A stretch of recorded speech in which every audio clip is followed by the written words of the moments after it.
ரத்தத்தினாலே. தேவரீர் புஸ்தகத்தை வாங்கவும் அதன் முத்திரைகளை உடைக்கவும் பாத்திரராயிருக்கிறீர். ஏனெனில் நீர் அடிக்கப்பட்டு சகல கோத்திரங்களிலும் பாஷைக்காரரிலும் ஜனங்களும் ஜாதிகளிலிருந்து சகல ஜனங்களிலும் சகல கோத்திரங்களிலும் சகல ஜாதிகளிலும் சகல பாஷைக்காரரிலும் இருந்து எங்களை தேவனுக்கு உம்முடைய ரத்தத்தினாலே மீட்டுக்கொண்டு உம்முடைய ரத்தத்தினாலே எங்களை மீட்டுக் கொண்டீங்க. பல கோத்திரம் பழைய ஆதாம் தொடங்கி ஏதேன் தோட்டத்திலிருந்து இந்த உலகம் முடிகிற வரைக்கும் இயேசு கிறிஸ்துவனுடைய ரத்தத்தினால கழுவப்பட்டு சுத்திகரிச்சுட்டாரு ஏசாமி.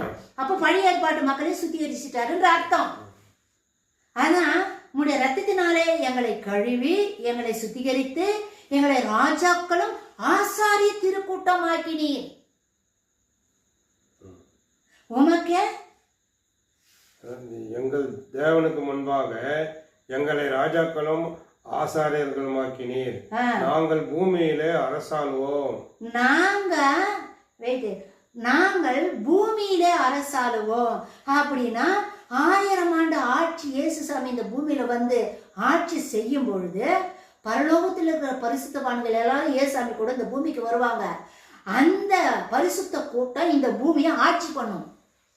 இயேசு கிறிஸ்து ரத்தத்தினால கழுவப்பட்டு மீட்கப்பட்ட அத்தனை பேரும் இந்த பூமியில வந்து ஆளுகை செய்வோம் தான் அங்க வசனம் எழுதியிருக்குது.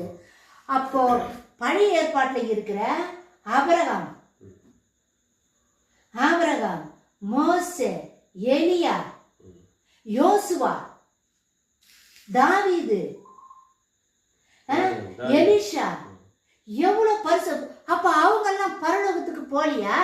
அவங்க எல்லாம் இயேசு கிறிஸ்து ரத்தத்தினால அவங்க பாவமெல்லாம் கழுவப்படலையா?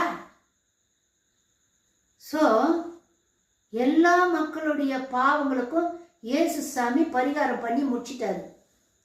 இயேசு சாமி மரிச்ச உடனே பழைய ஏற்பாட்டில் இருந்த ஆதாம் தொடங்கி இயேசு சாமி மரிச்சு உயிர் விடுற வரைக்கும் எவ்வளோ மக்கள் தான் அந்த மக்களுடைய பாவங்களுக்கெல்லாம் இயேசாமி கழுவிட்டாரு. அவரை யாரெல்லாம் விசுவாசித்தாங்களோ யாரெல்லாம் அவரை நேசித்தாங்களோ அத்தனை பேருடைய பாவங்களையும் சுத்திகரிக்கப்பட்டு ஆயிடுச்சு.